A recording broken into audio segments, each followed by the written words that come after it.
All right, good morning, everybody. Thank you for joining us today for the CFO's Perspective of Energy Efficiency and Renewables webinar. My name is Lorena, and I'm here today to co-host the webinar. Before I introduce the instructor, I wanted to share with you a couple of the tools you'll be using today because we want it to be interactive, and if you're able to use your phone or have a speaker, feel free to raise your hand under the participants window to the right of your screen. There's a little hand icon that says raise hand at any point. If you want to speak or ask a question out loud, feel free to hit that button and we'll unmute your phone or your headset so that you can ask the question out loud. Or feel free to, right underneath the participants, you'll see a chat window. Feel free to send me any questions, suggestions, thoughts as we're moving along through the webinar so we can again, make this interactive.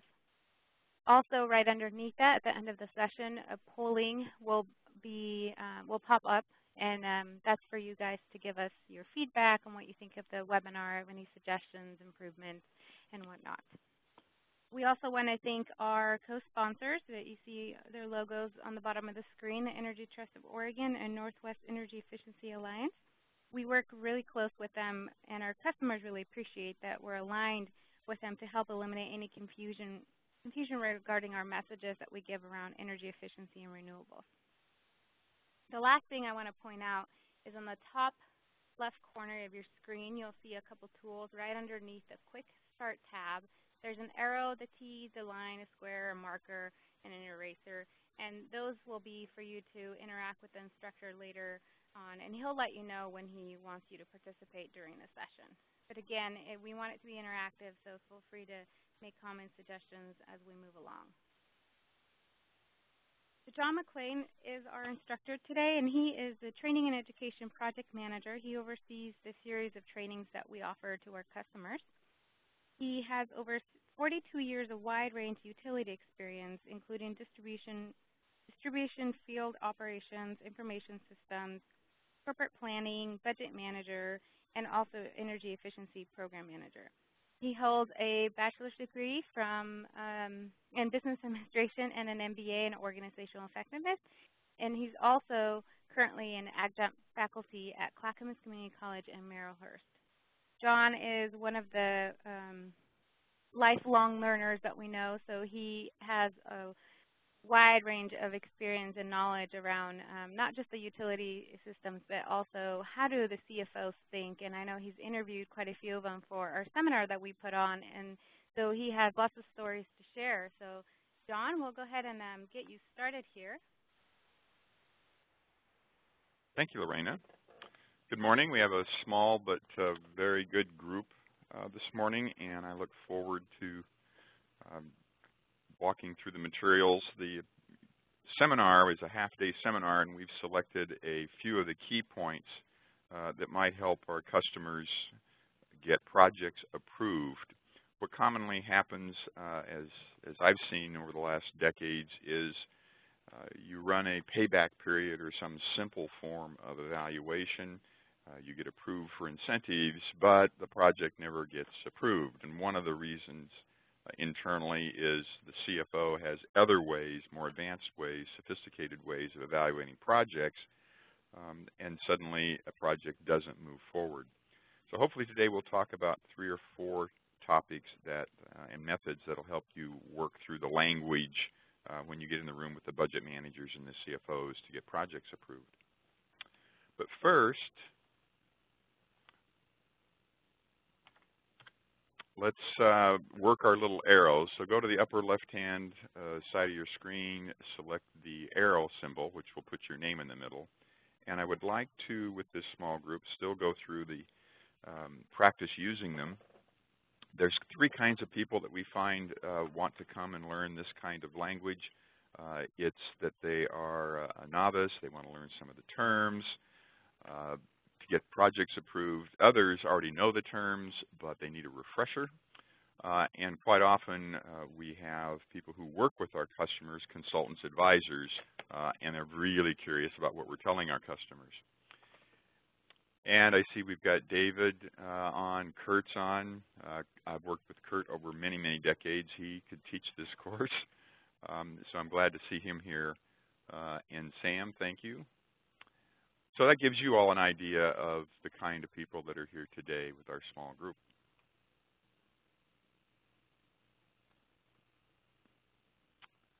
I see some of you are moving around, learning how to use the tools, and that is just perfect. I'll be doing some questions like this as we go through on several of these. I've studied and done research on what kind of methods are used at each company, and one of the things you're going to hear today is there is no single one way that CFOs look at things. It really depends on the industry, it depends on the timing, and it depends on the CFO. So let's go to the first example. A little bit of a review, but if you have a project, this is the common way that it gets first screening decision of whether it's a project that might get funded, calculating kWh savings. Typically, about 90% of your electric bills are affected by a price or rate times the kilowatt hour, kWh. But the other 10% might be the demand charge, the kW. So we're going to focus on the kWh today.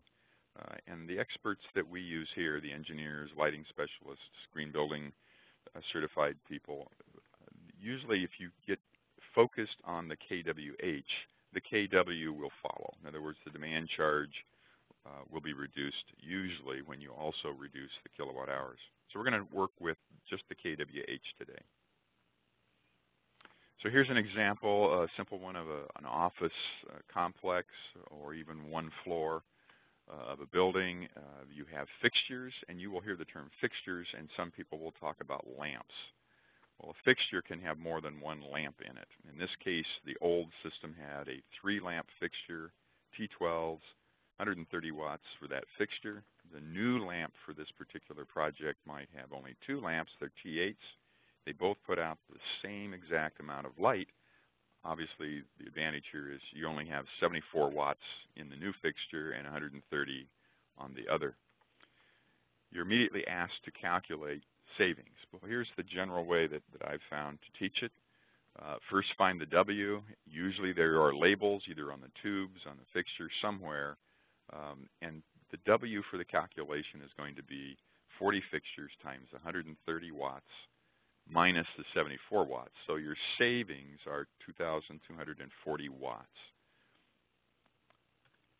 Immediately convert that to kW. Appliances, equipment talks in terms of watts. Your bill talks in kilowatts, so you have to divide by 1,000. So you might be hearing the terminology 2.24 kW. This would be the equivalent of this, the amount of demand that charge that might be reduced could be this kW number. The product electricity, you really rent it by the hour, and so the H is probably the number one thing that I find customers don't have a good handle on. Well, how many hours is it on? And they can make an estimate, 50% of the time, 20% of the time. In this case, they're assuming 10 hours a day, every day, for 365 days. Usually CFOs, budget managers, facilities managers want to talk about a year's worth of information. There are 8,760 hours in a year. In this case, 3,650 of those hours, these lights are on. So now if I take the kW times the hours, I get kWh, in this case 8,176. So now I know my kWh. There is my energy use. And then the last question, of course, is what is my rate? You can actually have energy use going down, rates going up, or you could have energy use going up, rates going down. So the rate is the other thing that people quite often aren't quite sure what their rate is. In this case, I'm saying it's about 8 cents. In our service territory, for Portland General Electric, we're less than the average of the U.S. market. Here in the Northwest, we have lots of hydro, the Columbia River system. There are some good reasons for that. And 8 cents is about the commercial rate. 6 cents would be industrial. 10 cents would be residential, roughly. So in this case, you could save $658.17 a year. So this is the basic math. It's a little template you can use to remind yourself this is the starting point for evaluating and looking at projects. What are my savings, and how does it affect my bill? So let's put that in context of the first term that it's used by budget managers or energy experts. Quite often, I think the tax credits for the state level at times have been, gee, you have to attain a certain simple payback. And here's how you do that. You have your project costs. You have some kind of incentive, tax credits, rebates, all kinds of ways. There's money all over the place. If you can bring them together and get $1,200, then your net cost for this project is $2,000. If you take the $2,000, divide by your savings, it tells you how many years is it going to take to get my investment back. So 2,000 divided by the 658.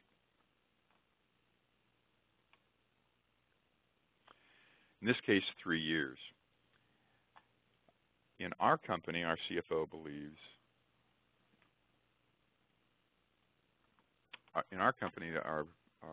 CFO believes that it isn't just the simple payback. He likes the term, or she likes the term, find the cash flow payback. In this case, what's happening here on this line called cash flow is each year, here's the 658. The next year it's 684. The next year 712. There is an assumption here about rising electric rates. In that case, with rising electric rates, each year they subtract when to get my $2,000 back, and it turns out that somewhere around the third year, I get my $2,000 back. So the cash flow payback is a little less than the simple payback. So in our culture, we don't work on simple, we work on cash flow. This would be even more important if you have a very uneven energy use or uneven year-to-year savings.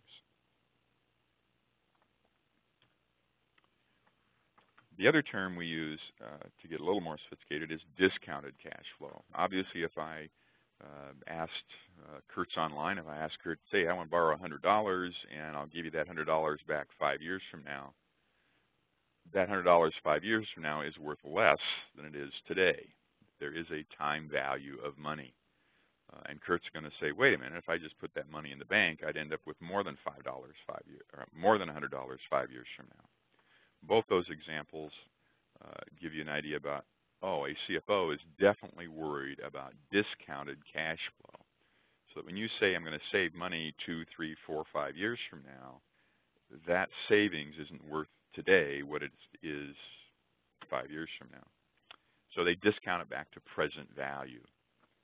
The two most common examples of this that you might hear the terminology is NPV, net present value. They look at all those cash flows and they bring them back to present day so that $100 5 years from now is only worth $70 today. And then they look at all those cash in and cash out to calculate the net present value. Obviously, if the present value is positive, it means this is a project that has a chance of getting approved. If you have a negative net present value, it's definitely a project that will not get approved. There's a very related term called rate of return, the IRR, internal rate of return. This is again using a discounted cash flow process, and it's the rate at which all cash flows will get you a net present value of 0. We'll see examples of that. It's a little bit of an advanced or sophisticated term, but if you had an IRR of 20%, it means this project has benefits that exceed the costs of the money, the capital, the interest rate on the borrowing, the return to the investor if you're an investor company. And we'll see some examples of these. So NPV and IRR are related, and they are all about discounting those future costs and benefits to a today type number. So let me ask a quick question here. Grab your arrows, the upper left hand on the bar, and I'm kind of curious that whether your organization uses an NPV IRR or you just don't know, or they have some other kind of term. In our company, we don't use IRRs. And I've met with a lot of customers and CFOs. Some like IRRs, some like NPV. So we've got a little bit of a mix, and this is pretty typical. One of the things that I try to coach facilities and engineer people on, and my background's business, is you can move from company to company and have a change, and that's what this chart is showing you. If you go from company A to company B and you're used to talking NPV, you go to company B and they go, no, it's all about IRR, it's all about some other term. Second thing that can happen is you haven't changed companies, but your CFO has changed, and they bring with them a different preference for evaluating projects. So those are two cases that I run into in working with customers and financial folks that can quite often cause some consternation about getting projects approved. John, how might someone know, or where would you find that out without embarrassing yourself and asking the CFO directly? Well, you put the criteria on air about without embarrassing yourself. You really need to be open about, I want to learn the terms. My advice has always been find an analyst, someone in the budget department that does planning and that works with capital budgeting. Don't start with the CFO, I guess would be my advice about not embarrassing yourself. Start with a budget analyst, start with somebody. Ask around, hey, do you know anybody? Take them out to coffee, take them out to lunch, and start asking questions. They may even be able to give you a page about here's how the capital budgeting group evaluates projects, and they will be glad to share their information. I've never seen any company culture where that was a secret formula, but you've got to ask for it. So that was a good question, Lorena. Thank you. So find a friend who knows this stuff. This webinar and even our seminar doesn't teach you the skills of calculating these things. It teaches you what they are and to ask that question, what does my company use? And not be surprised that the simple payback shows a project should get approved, but the cash flow may not, discounted cash flow may show a different story. So this is a pretty good example, even with a small group, that each culture may have a different preference for criteria. So let's see an example of this. Here's our 40 fixture, lighting fixture project again. Here I've repeated the cash flow approach to payback that we had before without looking at the time value of the money. So when we look in the future and we say in year 5 out here, $770 is the energy savings on my bill, that is without considering that 770 in the future isn't worth 770 today. So on the cash flow basis, you say, look, boss, in the next 5 years, this project is net $1,615 to the good. The CFO runs their numbers, or their staff, their analysts, their budget department, and says, wait a minute, it costs us 10% when we go out and borrow money, so you've got to do better than 10%. Let me discount the value to present day terms using a 10% cost of my money. And now you'll see that the $770 5 years from now is only worth $478 worth of benefits in today's costs at 10% a year. Now you can see the project's net present value is $714, not $1,615. So they've severely discounted the future benefits to today's terms. Therefore, the project doesn't look near as good in this comparison as it did before. But if you run the internal rate of return, it's a 22%, almost 23% internal rate of return. And that means over and above the 10% cost of my money. That's a pretty good internal rate of return. You'd be hard-pressed to go to the stock market and find, for the next 5 years, something that kind of guarantees you 22 or 23% a year savings. So let's take a different example. Here's a 15 lighting fixtures building or room. Here is the cash flows without time value. This nets $363, pays back fairly quickly, and you would think, oh, well, this project has a chance of getting approved. The budget analyst or budget department runs the time value of this project, and lo and behold, it comes in a negative $41 in a cash flow, discounted cash flow payback. In other words, this is not a project that they would recommend, even though you might look at it and say yes, they may look at it and say no. It doesn't pay for the 10% cost of my money. The IRR tells you that exact term. It says the internal rate of return is 8.76%. If it's costing you 10% to borrow the money and you're only getting 8.76% return, no one would make this deal strictly on its financial basis. So these are how these terms work when you talk with a little more advanced discussion around the getting the money from a limited capital budget in any organization, whether it's a school, a business, whether it's a manufacturer. They all will deal with these kinds of terms.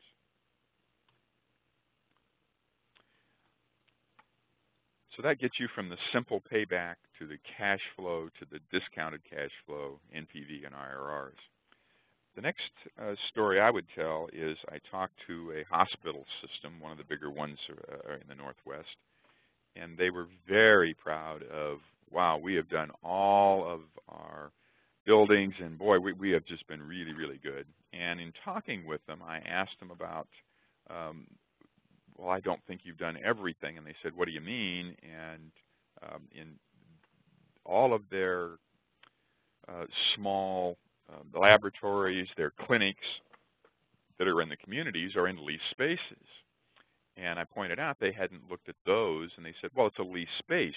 We don't do energy efficiency. We don't do projects in leased space. So they were an organization, as it looks like most of you are. You have some leased and some owned. And the point of this chart is don't ignore the lease space. And we're going to show you some tactics that I've found some success with in working with customers and budget departments in looking and running the numbers for leased spaces. Interestingly, none of you online right now are all owned or all leased. You all have a mix.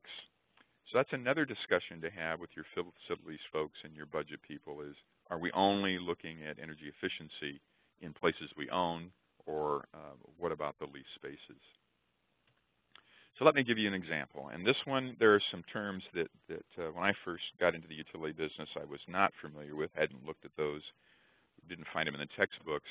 They talked about annualizing or levelizing, terms like that. And I looked at it, and it seemed to me that this was fairly complex, but it could be looked at very simply.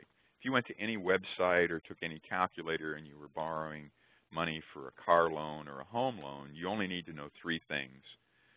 You need to know the life. How long is this loan going to be? Is it a 10-year loan, a 30-year loan, a 15-year loan? The second thing you need to know is, well, what's the interest rate? Is it 5%? Is it 10%? Is it 3%? And finally, how much is the loan? What is the balance I'm trying to borrow? If you look at it from a project point of view, what is the life of the fixtures? There's your annual payments or monthly. What is the interest rate? What's my cost of capital? And what kind of project costs, net of incentives, am I trying to finance? You plug those into any calculator, you will be given, in this case, I'm going to come up with annual payments on that amount of money. If you take those annual payments, that's the cost of the project annually, and you divide it by the savings in kilowatt hours each year, you get a cost per kilowatt hour of what this project is costing you. In other words, you're purchasing what they call megawatts. You're purchasing savings at a certain cost.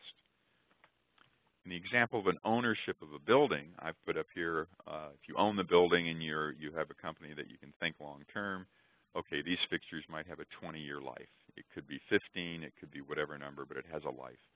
You have some interest rate that your company uses as a general cost of money. and you have the project costs are $1,260. If you plug it into the calculator, it says, oh, well, you would have to pay $124.44 each year to have that kind of money at that rate for that many years.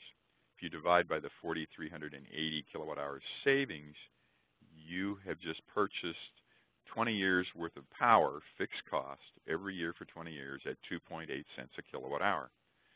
Well, that sounds like a pretty good deal as long as that's less than what you're paying the local utility. If you're paying your local utility the 8 cents we talked about before, this is a pretty good deal. I can pay myself 2.8 cents to borrow the money for this project, or I can keep paying the utility 8 cents for that 4,380 kilowatt hours, or gee, I can have annual payments of $124, or I can keep paying for that power on my utility bill at $352.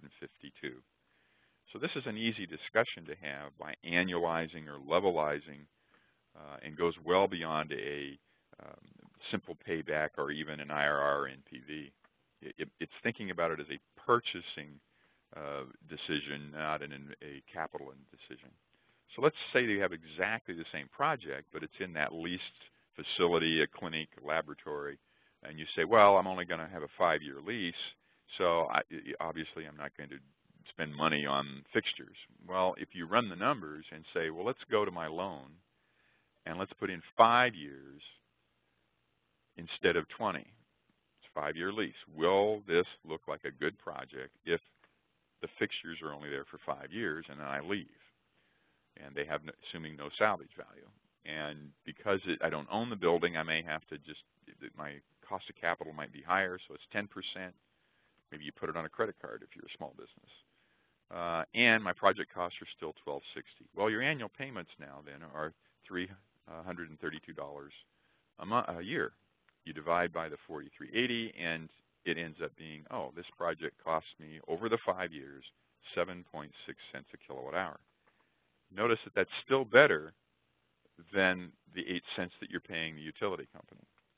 So even if it's in a leased space, my advice to a lot of people, run the numbers. This is a pretty simple calculation, and it gets you started with, maybe this is a project that we should be looking at. Now, if you are a hospital system, I pointed out that even though you only have a 5-year lease, you've been in many of those buildings for more than 5 years. You've re-upped the lease. So probably the most difficult part about this approach is getting an agreement on what is the term, what is the life that I'm going to use. Is it the shortest possible term, 5 years, or is it, hey, I'm likely to re-up and I have an option for another 5 years, which means you'd run this calculation with 10 years instead of 5. Annualized cost is called levelized. I think I used that term before. I haven't heard customers talking levelized. I've heard infrastructure companies like utilities. But annualizing, levelizing payments, these are all simply converting your costs to a monthly or annual number. So hopefully that gives you kind of a different perspective on how to evaluate projects, even in leased spaces. You heard me use terms, too, when I said interest rate. That's also the cost of capital. In other words, I have to go to the capital markets if I'm a CFO and borrow the money. And in other cases, they call it the hurdle rate. You might find that when you talk to that budget analyst that they say, well, we don't even consider projects unless they have at least a 15% or a 10% or a 20% hurdle rate, which means that's their cost of capital. You would plug in the hurdle rate up here for interest and see if this project pans out. So hopefully this approach gives you another way to look at projects and communicate with different people and decision makers in your company. It's almost a purchasing manager approach as much as it is a CFO capital approach. The cost of waiting. This was a very interesting concept that I learned from a customer. And so I love to listen to customers. They often have the brightest ideas. And I said, I'm going to use that. So here it is. Once you annualize the cost, and you know on an average basis what does it cost per kilowatt of this project, what are my savings, versus what am I paying on my electric bill, waiting can be expensive is the notion. And so you can create a sense of urgency of gee, you know, you might want to do this project because if you do nothing, you pay $352 a year in energy costs to the electric company. And this would work for gas, water, any kind of resource management. We're just using electricity as the example. The cost of doing something is borrowing the money and paying $124.44 a year. So that means by doing nothing, by waiting a year, I have $228.15 a year I'm spending that I don't have to spend. So every year you wait, you're spending $228 you didn't have to spend. Obviously, if this wasn't a small project of 15 fixtures, it was 15 or 150 or 1,500, that number, the cost of waiting, could be a very significant number. And I have seen cases to where that cost of waiting was just too much for the budget process to take, and they said, boy, we don't have many projects that if I say no to, it actually costs me money. So this is another approach, very helpful once you've annualized costs. What's interesting about this number is each year your electric costs go up. This 352 of waiting, the next year the energy rates might be higher, but the 124 hasn't changed unless the interest rate of borrowing has changed.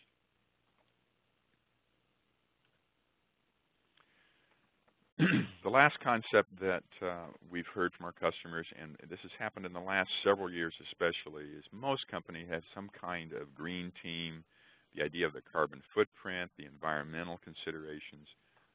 And some companies have said, we even have goals. We'd like to reduce our carbon footprint. I get calls several times a year. What is, if I reduce my energy use, is there a carbon footprint number to use? Right now, the U.S. markets don't have what they call the cap and trade, where you cap carbon and you trade credits. Europe does. And so I asked my experts inside the company, and there is a regional published number on the Northwest grid, the electric grid, of 1.279 pounds for every kilowatt hour that you save or that you purchase for green power. You are saving that many pounds per kilowatt hour. So each utility has a different mix. This may be PGE is less than that because we have more renewables or hydro. Some companies might be more than that if they have more coal. The mix of each utility, the average is 1.279. Most utilities buy on the market, buy off the grid. And so this is a pretty good number to use as an unofficial number of what your carbon footprint is. So if you saved 1 kilowatt hour, you've just saved 1.3 pounds of carbon, and you can do the math. So saving electricity saves CO2. John, before you move on to the next topic, I thought I'd ask this question that came through from a participant. When you get into green teams and such, it seems like they want to focus on life cycle costs. That doesn't seem like much relevance to the real economic benefits. Am I missing something? I'm trying to think of a thoughtful answer. It's mixing terms a little bit. Life cycle costs is another approach that really looks at very long-term, very broad inputs to what are the life cycle costs of something. A net present value from a CFO point of view, looking at all the cash flows and cash in, cash out, is the economic life cycle cost, if you will. But it doesn't consider, there's savings to the environment. There's other savings at what we call non-energy benefits and non-energy costs. If you can quantify those, that's very helpful to a CFO. I had one CFO say, if you can tell me that all the kilowatt hours I save are worth 1.279 pounds, and I can go to the marketplace in Chicago or wherever and go, it's $4 a metric ton for carbon savings, where you can trade those carbon savings, you can turn this benefit actually into a financial benefit that will affect your cash flows. So I'm not sure I got at the total question, but life cycle costs can involve very broad definitions of benefits and costs, whereas a CFO is going to say it only counts if I can quantify it. So I don't think the person asking the question is missing anything. I think it's a matter of perspectives from Short term, you're trying to get capital budget money. If you can't quantify it, it doesn't count. Life cycle costs can be a much broader concept and consider other things. So I've never heard of a budget manager or CFO language talk so much in life cycle terms as they do in present value and discounted cash flow terms. Doesn't mean it doesn't happen, but I haven't heard that as a trend. Offline, that might be another conversation to have. But I like the thinking and I like the questions. Talk to your budget person. See if they think in life cycle costs. So quick question. I always like to practice using your tools.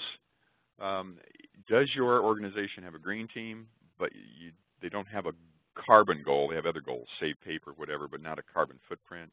Does your organization have a defined goal for carbon footprint or carbon? Or you don't know or it doesn't apply to your particular organization. Again, this question has an impact on getting projects approved. If you have something that you want to get a project approved and you're looking for people who will endorse it, encourage it, help you get it approved, sometimes going to the green teams and going, look, this is a very good green thing to do.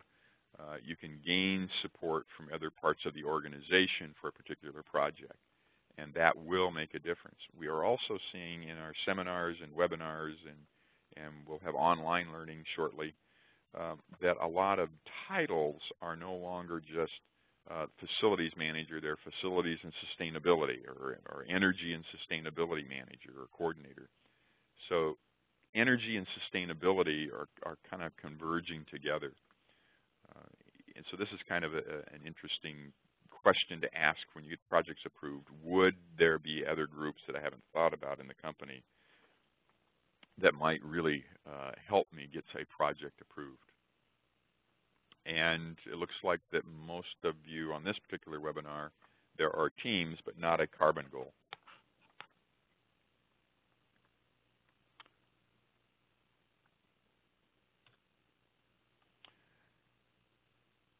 So let's look at what I call, let's put all these concepts together in kind of a template format. This would be my template of immediately start with where are there benefits, credits, rebates. One of the things you can do is at the end you'll see a couple of phone numbers and people you can talk to at PGE. And we work really closely with our sponsors, Energy Trust and Energy Efficiency Alliance. But if there are tax credits available, we know where those are at the state level, the federal level. I like to say our people know and help you use other people's money. Where are all these benefits, and find them. And you'll come up with some net. Here's what this project costs. That's step one. Step two, and certainly the size of the project. If you say I need $10,000, that's different than saying I need $100,000 or $10 million. You can take those costs and you can immediately run them through the savings formula, and you can see that, well, we saved $2,818 a year because I saved 35,000 kilowatt hours at 8 cents. So here's your 8 cents a kilowatt, 35,000. I saved $2,800. You do your cash flow payback period. Cash flow payback period, not time value. It's 3.4 years payback. If your general rule of thumb that you learned from your budget analyst is 3 years, you know you're just over the limit. This project probably won't get approved initially unless you do something to get more support, more benefits, get that number down below 3. If you look at it from an IRR point of view, it has a 31% internal rate of return. That's a pretty good number. So that's one kind of first level using language to get a project approved. If that doesn't work, or you can go to the annualized approach. So I'm going to take that $10,000, I'm going to run it through a calculator that says, oh, it's $988 a year at about 7.59% is my cost of capital. I own the building, so it's a 20-year life. I divide by the 35,000 and I get 2.8 cents a kilowatt hour is what this project is doing. I'm buying power at 2.8 cents for the next 20 years, fixed, never goes up. Or you can keep paying at the 8.05 cents a year, So the cost of waiting down here is every year you postpone approving this project, you're losing $1,800.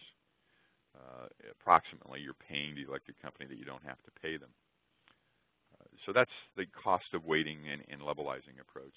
If you have a green team, you can say, oh, at 1.29 kilowatt hours per pound per kilowatt hour, over the 20 years, you're saving over 900,000 pounds of carbon during the life. The minute you purchase this piece of equipment, you're locking in those savings over the next 20 years. If there were a market for that you could take that and quantify it and say how many metric tons is that and sell it to the company next door, that could actually be quantified and be part of the calculation.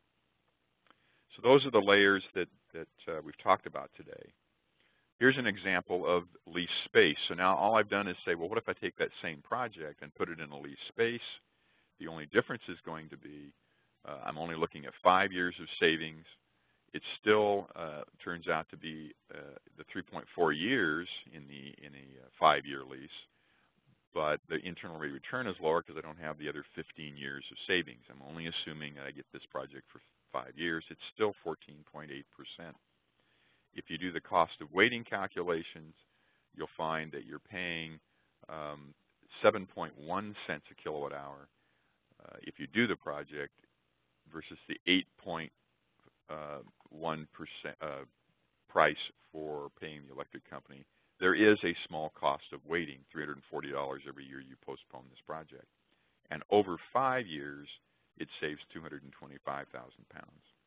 So this is a template format to show you that regardless whether you're in your lease space or own space, go through these kind of layers of, each layer is a little more sophisticated, a little more advanced than the next layer, and see if one or more of these doesn't help you get projects justified.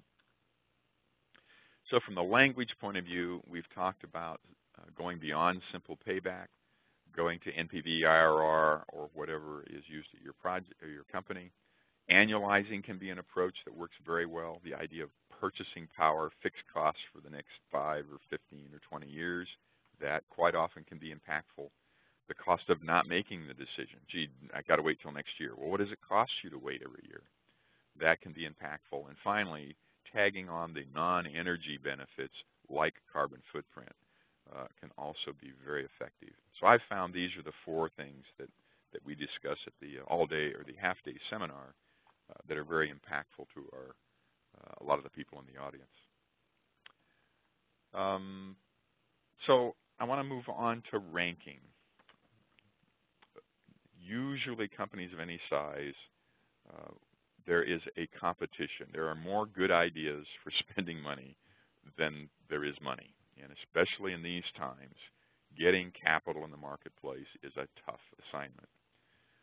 Some customers, so everyone will rank them. They'll put them in a list and sort them and make decisions and go, well, let's do the top 3. That's what we mean by ranking.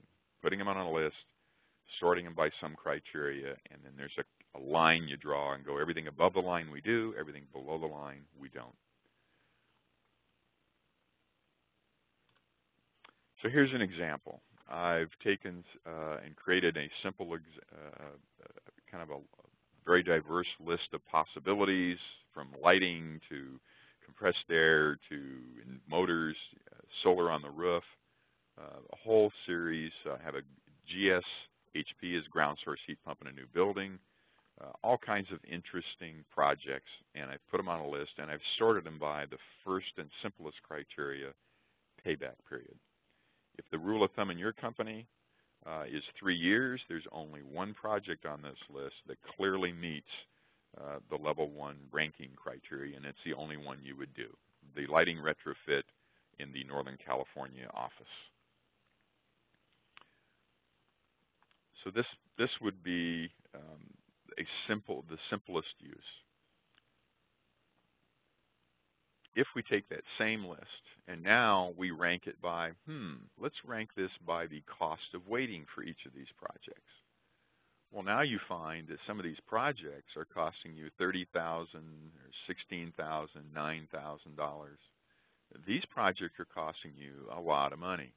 So if you said, I want to do any project that's costing me more than $5,000 a year, you draw this line here and go, gee, we'd want to do every project above this line because look at all that money that it's costing me if I don't do these projects.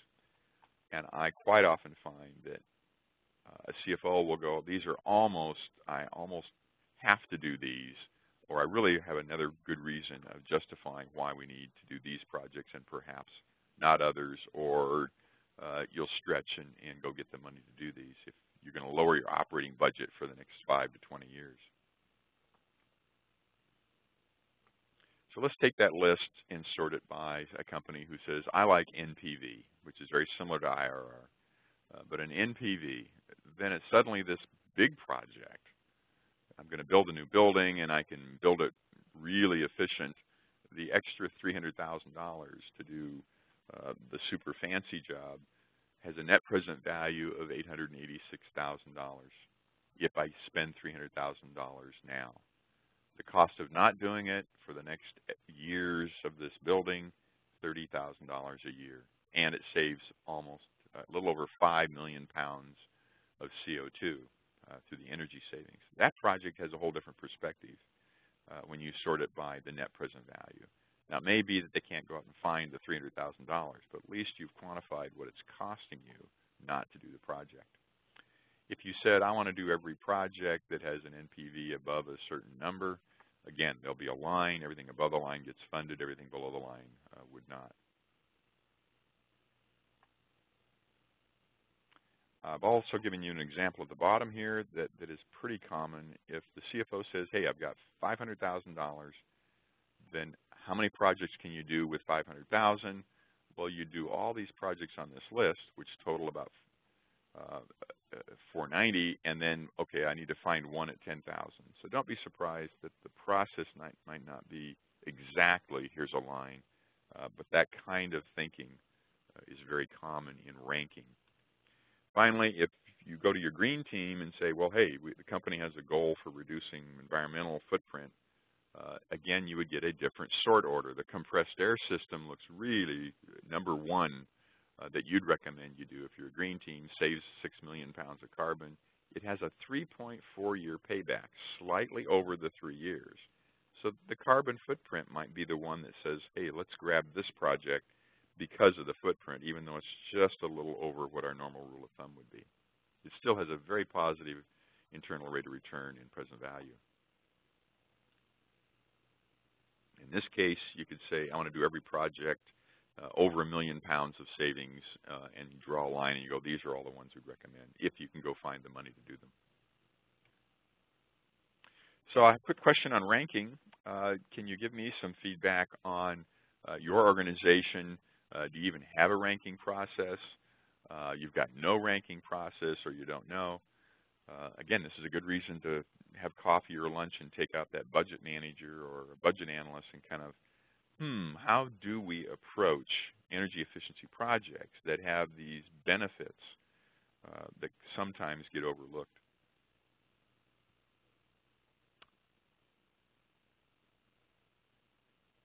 So it looks like a few have not quite sure what your company does, and others, clearly they have a ranking process and they're aware of it. I'd be surprised if any organization of any size didn't have a process. So I'm glad that we don't have any organizations that don't rank projects. It's a very useful process to evaluate. But sometimes if you add these other perspectives, you can really get projects approved rather than only taking one perspective like simple payback. So, ranking. Evaluate the non-energy benefits like CO2, and there's lots of other things that are very unique to each company. One of them was, well, if we do this project, it actually improves the quality of our product, the efficiency system. Or we have less material that goes through the system that comes out defective. So there are all kinds of interesting non-energy benefits from doing projects. Try to get those included, try to quantify them.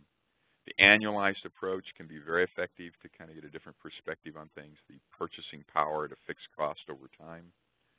And ranking projects by multiple factors will usually encourage or get approval of more projects than if you only use one method alone, is what I've learned from customers. So we've learned that simple payback is a very early stage of evaluation. To get final approval, you absolutely need to figure out what is the language, what are the methods used by my management. And finally, when you do get a no from a CFO, what we've learned a lot is no doesn't mean never. No means not now. They will pay the cost of waiting. And sometimes the third year you request a project, it finally gets approved. So no doesn't mean never. It simply means not now. So with that, we've kind of covered a very broad perspective of language and methods. Again, my goal is not that you know how to run out and calculate these, but that you now are going to go and find what is the language, what are the perspectives. Maybe if you need some help, here's some numbers of people to call if you're more of a commercial customer. Paula Conway, there's a whole team of experts there. And for our industrial process, John Maloney is the contact, and he is surrounded by mechanical engineers, professional engineers, very good staff of people that can talk to you, come out and visit, help you with finding and approving projects. So with that, I'm going to turn it back to Lorena, and thank you. Thank you, John. And as you've noticed to the right of your screen, I put the polling up. If you could take a couple of minutes to fill that out while we go through the questions. Before we start the questions, though, I wanted to remind everybody we do have other webinars and seminars. Please check out our website for the upcoming ones. And also, we have a new website coming soon where attendees will be able to register for webinars, courses, computer-based trainings, download resources, and eventually we'll be able to add more things on there. So we'll be sending details about that soon, so look out for that. And as you're going through that process, give us some feedback as well. So John, and again, I want to remind everybody we will be sending the copy of the recording and the PDF of the material so you can refer to them. But the first question, John, that came through, I think it's a very common question. Is there a way that you can estimate the value of good PR for a firm that takes on a large energy efficiency or on-site renewable project? And the second part to that question is maybe can it also be applied to local government, schools, or other organizations that have a captive customers? The answer is yes, indirectly. Can it be measured and quantified in terms of CFO language? Probably difficult to quantify it. What I've seen customers do, and even inside our own company, is here are the financial, the IRR, the NPV, the payback, the annualized approach, the cost of waiting, and that's in I would say, a column on the left. Here are the financial. Use that template. On the right-hand side, I can put what I call bullets and point out that, gee, this has this benefit. It links in with our desire to show our customers or our constituents or our voters how well we are managing by doing projects. There's a PR value or reducing the footprint. It may not be a quantifiable benefit because we don't have cap and trade with the market yet, but clearly reducing your footprint is something the company wants to do. So I would say that it can be quantified in the sense of a bullet list of here are all the other linkages to important initiatives at the company that this project does compared to others. So you're quantifying by saying it has a link compared to projects that don't have that very strong link to other benefits. I haven't seen a quantification method of, oh, it's worth X dollars that you can plug into these formulas. But the value of having the other non-energy benefits list of bullets can quite often push a project further up the list of likelihood of approval. Thanks, John. And throughout the session, you mentioned templates. Are your templates, can we use those templates? Are you able to provide those for us to maybe start getting an idea how we may be able to communicate with our CFOs? I've been asked that question several times. The templates, you're going to get copies of my slide deck. And literally, you can immediately put those into an Excel spreadsheet. If you need some help doing that, you can contact Lorena or I, and I'd be glad to help you do it. Passing out spreadsheets and having someone say, here's the spreadsheet, probably is not the best way to do it, because the way I'm calculating it might be slightly different than a different company. So I'm more than willing to help. But passing out a template, an Excel spreadsheet, is probably not the right way to do it. Helping you build one, I'd be glad to sit down with any of my customers. I know we got Siltronics and maybe some other customers. I'd be glad to sit down and work out that. Great, thanks, John. Because as you mentioned earlier, each company is very different. They take a look at the ranking and data differently. The other question that came through was regarding discount rate. Doesn't the discount rate usually just offset the inflation rate, meaning that we shouldn't really worry too much about either? Another very advanced class is what is the appropriate discount rate. And it is more than inflation. It is the cost of capital. It is real levelized, means what's the real rate of rising costs, ignoring inflation. So the answer is it's not that simple, and that's why you need the connection to your budget department. If you're a long-term perspective company like Portland General, we look at 30, 50-year analysis. We have a power plant that was built in the 1880s that's still running. So our perspective of long-term and life cycle is very, very long. Other companies would be very short. So the discount rate really needs to be whatever that CFO or that company. It isn't just as simple as inflation. Thanks, John. That was the last question. We will stay online if anybody else has any further questions or suggestions or comments. But thank you again for joining us today, and we'll follow up with the materials of the recording and the presentation. Thanks again.